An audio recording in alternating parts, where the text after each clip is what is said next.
आप सबों को मेरा प्रणाम। Good morning. हम लोग एमकॉम सेमेस्टर 1 का एक पेपर है मैनेजरियल इकोनॉमिक्स। इस पेपर को डील कर रहे हैं, देख रहे हैं, और हम लोग इसके यूनिट 3 में हैं। और आज ये हमारा लेक्चर जैसे ही कंप्लीट होगा हमारा यूनिट 3 भी कंप्लीट हो जाएगा। और ये लेक्चर जो है हम फिर से कह रहे हैं कि बीकॉम सेमेस्टर 1 के स्टूडेंट्स के लिए भी है। बीकॉम में भी हम लोगों को एक पेपर है हमारा माइक्रो इकोनॉमिक्स, उसमें भी ये टॉपिक है। तो वो वैसे स्टूडेंट्स भी इस लेक्चर को सुन सकते हैं जो बीकॉम सेमेस्टर 1 में है ना। तो आज का जो हमारा टॉपिक है वो है प्राइस डिटर्मिनेशन अंडर मोनोपोली इन लॉन्ग रन। ये लास्ट टॉपिक है इस यूनिट का। यूनिट 3 जो है मार्केट एंड प्राइसिंग है, और इस यूनिट का ये लास्ट हमारा लेक्चर है। तो हमको जो मेरा आज का स्पेसिफिक जो टॉपिक है एकदम क्लियर है कि मोनोपोली जो है, जो मोनोपोलिस्ट है, वो मूल्य का निर्धारण कैसे करता है लॉन्ग रन में।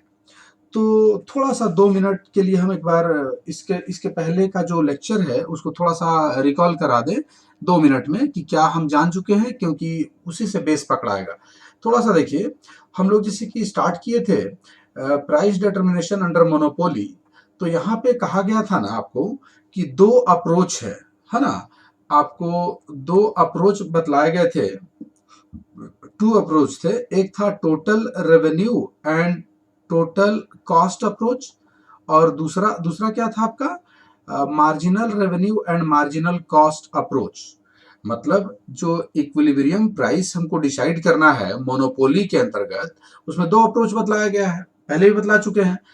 Total revenue and total cost approach में क्या बतलाए हैं कि जिस पॉइंट पे टोटल रेवेन्यू और टोटल कॉस्ट का डिफरेंस मैक्सिमम होगा, वो मैक्सिमम जो डिफरेंस है जिस पॉइंट पे टोटल रेवेन्यू टोटल कॉस्ट का जो डिफरेंस है वो जहां पे सबसे अधिक है, वही वहीं पे इक्विलिब्रियम प्राइस सेट करेगा, जिस प्राइस पे वो डिफरेंस ज्यादा है। ये बतला चुके हैं आपको, देख लीजिएगा।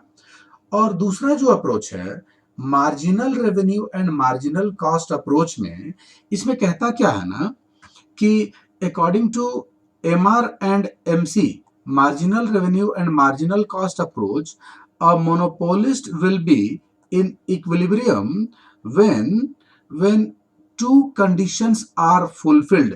जब दो कंडीशन एक साथ फुलफिल हो तब इस अप्रोच के आधार पे इक्विलिब्रियम पे रहता है मोनोपोलिस्ट। क्या है भाई दो कंडीशन? तो कहता है कि मार्जिनल कॉस्ट मार्जिनल रेवेन्यू के बराबर होना चाहिए। ध्यान दीजिएगा, एमआर और एमसी अप्रोच में दो कंडीशन है, दोनों कंडीशन फुलफिल होना चाहिए। फर्स्ट वन इज कि मार्जिनल कॉस्ट मार्जिनल रेवेन्यू के बराबर होना चाहिए, और दूसरा कंडीशन कह रहा है कि मार्जिनल कॉस्ट जो है must cut MR from below. मतलब मार्जिनल कॉस्ट मार्जिनल रेवेन्यू को नीचे से कट करेगा। जैसे कि मार्जिनल रेवेन्यू आपका एक ये हो गया, मार्जिनल रेवेन्यू कर्व हो गया, और ये नीचे से कहीं कट करेगा मार्जिनल, ये जो मार्जिनल कॉस्ट कर्व है वो नीचे से कट करेगा, और जिस पॉइंट पे ये कट करता है ना उसी को लोग कहता है ये मतलब इक्विलिब्रियम पॉइंट हो गया। उस पॉइंट पे ये दोनों कंडीशन फुलफिल हो जाता है। आगे देखिए ना, बताते हैं। तो the study of equilibrium price according to this approach can be conducted in two time periods. एक है शॉर्ट रन और एक है लॉन्ग रन। मतलब एमआर और एमसी अप्रोच में ये कंडीशन फुलफिल होना चाहिए, और इसमें दो टाइम पीरियड्स के आधार पर हम लोग दो टाइम पीरियड में प्राइस डिटर्मिनेशन की बात करते हैं, एक शॉर्ट रन में और एक लॉन्ग रन में। याद कीजिए, ठीक इसके पहले का जो लेक्चर था हमारा शॉर्ट रन पे था, तो इसमें इसमें तीन तीन कंडीशन आया था कि मोनोपोलिस्ट जो है एक केस है कि सुपर नॉर्मल प्रॉफिट कमाता है, एक है कि नॉर्मल प्रॉफिट कमाता है, केस 2 में बतलाए थे, और एक है कि हो सकता है कि उसको लॉस भी हो, तो लॉस को मिनिमाइज करने का कोशिश करता है, मतलब लॉस सिचुएशन था। सुपर नॉर्मल प्रॉफिट था, नॉर्मल प्रॉफिट था, और एक था लॉस, जो लॉस वाला सिचुएशन था। तो ये जो शॉर्ट रन वाला था, उसमें जो एवरेज कॉस्ट है ना, एवरेज एवरेज कॉस्ट के आधार, एवरेज कॉस्ट ही मेन है, मेन वही पैरामीटर है। अगर एवरेज कॉस्ट से प्राइस ऊपर तय रख देता है, ऊपर रखता है मोनोपोलिस्ट, तो उसको सुपर नॉर्मल प्रॉफिट होता है। अगर एवरेज कॉस्ट से, एवरेज कॉस्ट के बराबर वो प्राइस तय कर देता है, तो उसको नॉर्मल प्रॉफिट होता है। और अगर एवरेज कॉस्ट से प्राइस नीचे तय कर देता है ना मोनोपोलिस्ट, तो उसको लॉस होने लगता है। ये सब शॉर्ट रन की बातें हम आपको बताए हुए हैं, ठीक है। आइए हम लोग आज का जो अपना टॉपिक है लॉन्ग रन वाला, इसमें आते हैं ना। तो आप ध्यान दीजिए, आपको हम पहले भी बता चुके हैं कि लॉन्ग रन और शॉर्ट रन में फर्क जान लीजिए पहले थोड़ा सा क्या है। शॉर्ट रन में जो फैक्टर्स ऑफ प्रोडक्शन होते हैं वो दोनों होते हैं। दोनों तरह के फैक्टर्स पाए जाते हैं शॉर्ट रन में। कुछ फैक्टर्स वेरिएबल होते हैं और कुछ फैक्टर्स क्या होते हैं, फिक्स्ड होते हैं। ये आपको पिछले कई लेक्चर में हम बताए हुए हैं। शॉर्ट रन में जो फैक्टर्स ऑफ प्रोडक्शन होते हैं वो दोनों तरह के होते हैं, फिक्स्ड फैक्टर भी होते हैं, वेरिएबल फैक्टर्स भी होते हैं। तो शॉर्ट रन में ना, जो आउटपुट को हम बढ़ा सकते हैं या घटा सकते हैं सिर्फ वेरिएबल फैक्टर्स में चेंज करके शॉर्ट रन में। फिक्स फैक्टर में शॉर्ट रन में आप बदलाव नहीं ला सकते हैं, ये बात पुरानी है, बता चुके हैं।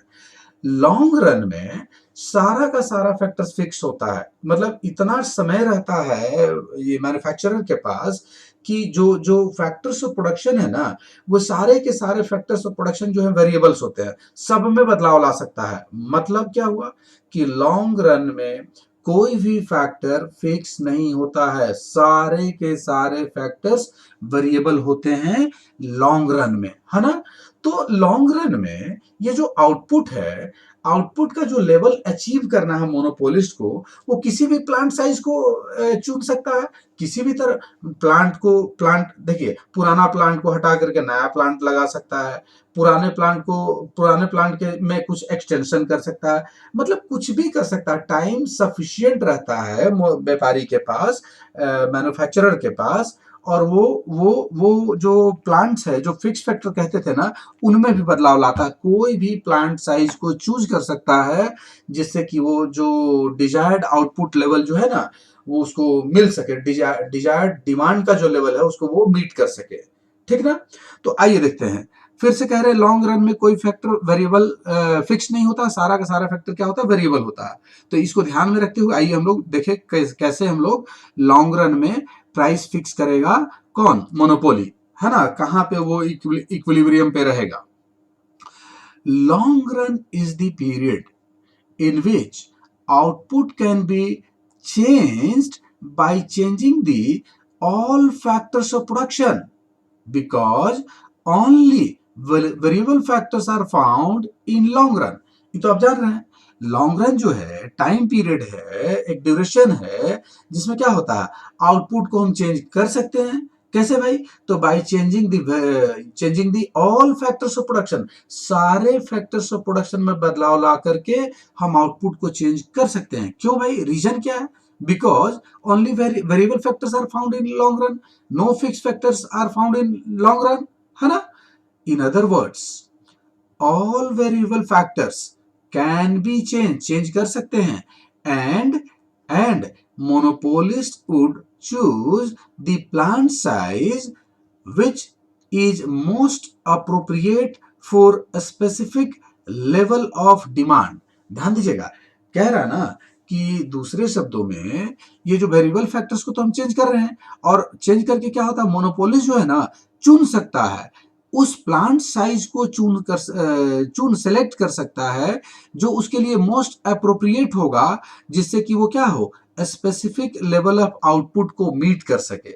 मतलब स्पेसिफिक लेवल ऑफ डिमांड जो है, demand sorry, output demand, specific level of demand को मीट करने के लिए वो ना जो प्लांट है, प्लांट का जो साइज है, उसमें प्लांट जो भी एग्जिस्टिंग प्लांट है जिसको आप फिक्स फैक्टर कहते थे, उसमें परिवर्तन ला सकता है, उसको अपने आधार पे ढाल सकता है ना, लॉन्ग रन में। ये क्योंकि सबका सब वेरिएबल होता है, बात समझ रहे ना। In other words, all variable factors can be change कर सकते हैं ना। And monopolist would choose that plant size, उसको चुन सकता है विच इज मोस्ट अप्रोप्रिएट, जो उसके लिए एकदम पूरी तरह से सुटेबल हो, अप्रोप्रिएट हो, है ना, और for specific level of demand, एक डिमांड के स्पेसिफिक लेवल को अचीव करने के लिए, मीट करने के लिए वो प्लांट में परिवर्तन ला सकता है ना, क्योंकि क्योंकि सारे के सारे फैक्टर्स लॉन्ग रन में क्या होते हैं, वेरिएबल होते हैं। बात इतना ही है। Here equilibrium would be attained at that level of output, उस लेवल पे इक्विलिब्रियम पे पहुंचेगा where the long run marginal cost, LMC बोलते हैं, long run marginal cost cuts marginal revenue curve, MR को काटे फ्रॉम बिलो, नीचे से, है ना, मतलब एमआर को नीचे से एलएमसी जहां पे काटेगा ना, वही इक्विलिब्रियम होगा, वही मतलब उसका इक्विलिब्रियम रहता है ना। देखिए ना, आगे देखिए, this can be shown with the help of the figure number 6, एक फिगर है, ध्यान दीजिएगा, इस फिगर को ध्यान से देखिए। हमारा OX जो है, OX पर हम आउटपुट को रखे हैं भाई, ये हमारा OX कर हुआ आउटपुट है, और OI पर हमने कॉस्ट एंड रेवेन्यू को रखा है, इसमें तो कोई दिक्कत नहीं है। OI पर हम क्या रखे हैं, कॉस्ट और रेवेन्यू, और OX पर क्या रख दिए हैं, आउटपुट को।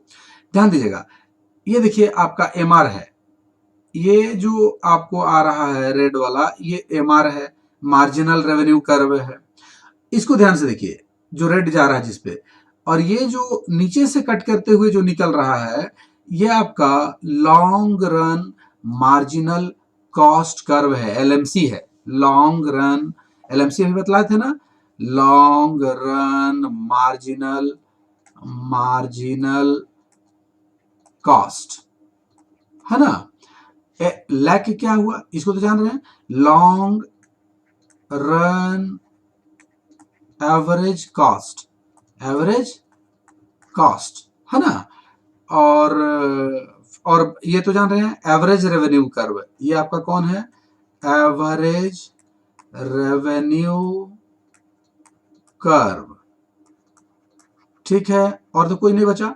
अब समझिए आगे, देखिए ध्यान से देखिएगा, कहता है इन फिगर नंबर 6, जो फिगर है आपका, मोनोपोलिस्ट जो है, एक अधिकारी जो है, इज इन इक्विलिब्रियम में रहेगा at OM level of output, ये जो ओएम लेवल ऑफ आउटपुट है, यहां से यहां तक जब उत्पादन वो कर लिया, तो इसी लेवल पे कह रहा ना कि वो इक्विलिब्रियम पे रहेगा। क्यों भाई, क्यों, क्या रीजन है, क्योंकि देखिए ये जो ओएम है, इस पॉइंट को देखिए, ई पॉइंट को देखिए, जो एमआर है ना, ये जो एमआर है, एमआर को, ये जो एमआर आपको दिख रहा है, इसको नीचे से कट करते हुए निकल गया ना, long run marginal cost curve, तो ये जो ई पॉइंट है, जो कि ओएम लेवल ऑफ आउटपुट पे आया है, यहीं पे वो इक्विलिब्रियम पे रहेगा, है ना।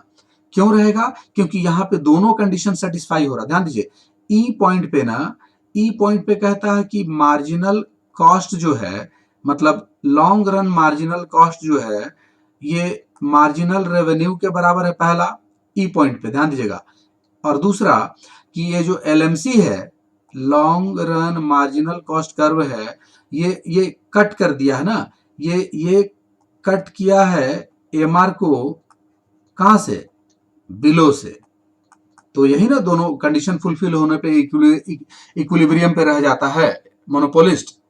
आगे देखिए, at OM level of output marginal revenue is equal to long run marginal cost, ये पहला पॉइंट कि मार्जिनल रेवेन्यू जो है लॉन्ग रन मार्जिनल कॉस्ट के बराबर है, and the monopolist fixes OP price, ध्यान दीजिएगा, प्राइस क्या फिक्स कर दिया है, ओपी, यहां से यहां तक देखिए, ये रहा आपका ओपी, है ना, ओपी प्राइस फिक्स किया है। आगे देखिएगा, HM is the long run average cost, HM, ध्यान दीजिएगा, HM, ध्यान दीजिएगा, HM, ये रहा HM देखिए, HM को क्या कह रहा है, ये जो HM है इस पॉइंट पे, HM जो है इस पॉइंट पे ये लॉन्ग रन एवरेज कॉस्ट कह रहा है ना, HM ध्यान दीजिए, HM is the long run average cost. ये क्या है? लॉन्ग रन एवरेज कॉस्ट, यहां से यहां तक एवरेज कॉस्ट है। देखिए प्रीवियस लेक्चर में बताए हुए हैं कि सब लैक, ये जो एवरेज कॉस्ट है ना, सब इसी का खेल है। लाख से ऊपर प्राइस फिक्स किया तो सुपर नॉर्मल प्रॉफिट, लाख के बराबर रखा तो नॉर्मल प्रॉफिट, और इस पॉइंट से ऊपर सुपर नॉर्मल प्रॉफिट, इस पॉइंट पे नॉर्मल प्रॉफिट, इस पॉइंट से नीचे क्या होगा? लॉस जोन होगा। तो लॉन्ग रन में ना लॉस कोई क्यों कमाएगा? सब सुपर नॉर्मल प्रॉफिट ही कमाएगा, है ना। देखिए आगे देखिए, तो HM is the long run average cost and और कह रहा कि price OP being more than lakh. ध्यान दीजिए, अब ये जो प्राइस ओपी फिक्स किया है, ध्यान दीजिएगा, ओपी प्राइस तो रख दिया ओपी, और ये उसका कॉस्ट है लाख से तो ज्यादा है ना। ओपी जो है यहां से यहां तक रख दिया है और कॉस्ट यही है, यहां से यहां तक लाख, मतलब एवरेज, जो एवरेज कॉस्ट है। तो एक चीज बताइए ना, ये जो इतना उसका कॉस्ट है, इतना, और इसके ऊपर जो जा रहा है, मतलब ये पर यूनिट कॉस्ट है, और सेल ध्यान दीजिए जेएम के बराबर है। सेल जो है, जो रेवेन्यू है, रेवेन्यू प्राइस जो सेट किया है वो जेएम, कॉस्ट है एचएम, तो प्रॉफिट तो कमा रहा ना जेएच के बराबर। देखिए ना आगे उसी को कहेगा, उसी को आगे बतलाएगा आपको। ये देखिए, ये रहा एचएम विल, एचएम जो है, एचएम ध्यान दिएगा, एचएम, ये HM, HM will fetch the monopolist super normal profit। Super normal profit इसको देगा, मोनोपोलिस्ट को। क्यों भाई? अकॉर्डिंगली ध्यान दीजिएगा, दी, मतलब HM प्राइस जो है ना, फिर से कह रहे हैं, HM प्राइस मोनोपोलिस्ट को सुपर नॉर्मल प्रॉफिट दे रहा है। क्यों? रीजन जानिए। देखिए, accordingly the monopolist earn JM minus HM, JM minus HM, ध्यान दीजिए, ये रहा सेल JM, ध्यान दीजिए, फिर से पेन देखिए, यहां से JM जो है रेवेन्यू है, HM जो है कॉस्ट है, तो डिफरेंस है ना जी JH का, ये जो डिफरेंस है ना, यही तो प्रॉफिट जोन है। मतलब ये पूरा का पूरा प्रॉफिट जोन है, ये वाला, ये रेड जो दिख रहा ना, ये पूरा पूरा प्रॉफिट जोन है। और चूंकि एवरेज कॉस्ट से प्राइस ऊपर रखा है, तो हमेशा याद रखिए, शॉर्ट रन हो या लॉन्ग रन हो, हमेशा उसको सुपर नॉर्मल प्रॉफिट ही मिलेगा, है ना। तो वही कह रहा है कि जो JM है और HM है, JM माइनस HM, तो क्या आएगा? JH आएगा, आएगा ना JH। देखिए, JM minus HM is JH, जो JH के बराबर है, और super normal profit per unit, ध्यान दीजिएगा, ये पर यूनिट है। JM पर यूनिट रेवेन्यू हो गया, HM पर यूनिट कॉस्ट हो गया, तो per unit super normal profit कितना हो गया? JH। देखिए, JH is super normal profit per unit. This total super normal profits will be equal to shaded area PJHP1।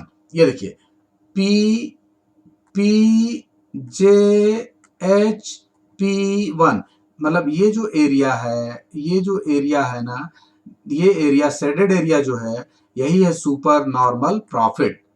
कुछ नहीं है, आसान है। देखिए ना, एकदम हम 2 मिनट में कंक्लूड करते हैं, समझने का प्रयास कीजिए। लॉन्ग रन जो है, पहले तो लॉन्ग रन को आप समझा दीजिए। लॉन्ग रन में बोल दीजिएगा कि सारा का सारा फैक्टर्स वेरिएबल होता है, कोई फैक्टर्स फिक्स नहीं होता है। ये पहले भी हम जानते हैं, पढ़ चुके हैं, है ना। और मतलब इतना टाइम एनफ रहता है ना, टाइम रहता है मोनोपोलिस्ट के पास कि वो सारे के सारे फैक्टर्स में बदलाव ला सकता है लॉन्ग रन में, और सारे फैक्टर्स क्या होते हैं? वेरिएबल होते हैं। तो और जब चूंकि सबका सब वेरिएबल है, तो जो उसको जो डिमांड लेवल जो अचीव करना, कोई भी डिमांड लेवल को अचीव कर सकता है प्लांट साइज में को अल्टर करके, है ना। तो और ये जानते हैं कि लॉन्ग रन जो इक्विलिब्रियम है कहाँ पे होता है? जहां पे LMC कट करे मार्जिनल रेवेन्यू को नीचे से। तो 2 कंडीशन फुलफिल होना चाहिए। ये दोनों जो कंडीशन है आपका, ये शॉर्ट रन लॉन्ग रन दोनों के लिए था कि मार्जिनल कॉस्ट जो है मार्जिनल रेवेन्यू के बराबर होना चाहिए और एमसी जो है नीचे से एमआर को कट कर दे। तो इस ई पॉइंट पे देखिए, ई पॉइंट पे तो दोनों कंडीशन सेटिस्फाई हो गया था कि एलएमसी जो है, एलएमसी जो है एमआर के बराबर हो गया था, एमआर के बराबर हो गया था और ये नीचे से कट भी किया था। तो यहाँ पे बतला दिया आप, ये दोनों कंडीशन लिख दीजिए इस फिगर को बतलाते हुए, और उसके बाद आप लास्ट में कंक्लूड कीजिए कि जो एवरेज कॉस्ट है एलएमसी जो है एचएम के बराबर है, और वो जो पर यूनिट, और पर यूनिट जो रेवेन्यू है ना वो जेएम के बराबर है। तो JM minus HM gives us JH per unit, और पर यूनिट ये सुपर नॉर्मल प्रॉफिट है। रीजन क्या है, बार बार कह रहे हैं कि जहां एवरेज कॉस्ट से ऊपर प्राइस सेट करेगा तो उसको हमेशा सुपर नॉर्मल प्रॉफिट ही होगा। एवरेज कॉस्ट के बराबर रखेगा तो उसको क्या होगा, नॉर्मल प्रॉफिट होगा। और अगर इसके बिलो रखता तो बिलो रखता तो लॉस होता, लेकिन लॉन्ग रन में सिर्फ सुपर नॉर्मल प्रॉफिट होगा। ये जो बात बोल रही है, जो तीन बात बोल रहे हैं कि एवरेज कॉस्ट से ऊपर रखेगा तो सुपर, इसके बराबर रखेगा तो आपका नॉर्मल प्रॉफिट, इसके नीचे रखेगा तो लॉस, तो ये शॉर्ट रन में है। लॉन्ग रन में ना तो नॉर्मल प्रॉफिट होगा ना लॉस होगा। लॉन्ग रन में सिर्फ और सिर्फ क्या होगा, सुपर नॉर्मल प्रॉफिट होगा, क्योंकि वो सारे के सारे फैक्टर्स में बदलाव ला सकता है। तो इक्विलिब्रियम प्राइस क्या हो गया आपका, ये हो गया ओपी हो गया, है ना। ओपी प्राइस सेट करेगा, ओपी मूल्य हो गया, मतलब कि आप यहां से बोल सकते हैं पर यूनिट जो है जेएम प्राइस हो गया, एचएम कॉस्ट हो गया, जेएच आपका सुपर नॉर्मल प्रॉफिट हो गया, तो और आउटपुट का लेवल क्या हो गया, ओएम हो गया। तो आसान है ये, लॉन्ग रन वाला बहुत इजी है। हमको लगता है कि आपको समझ में भी बात आ गया होगा।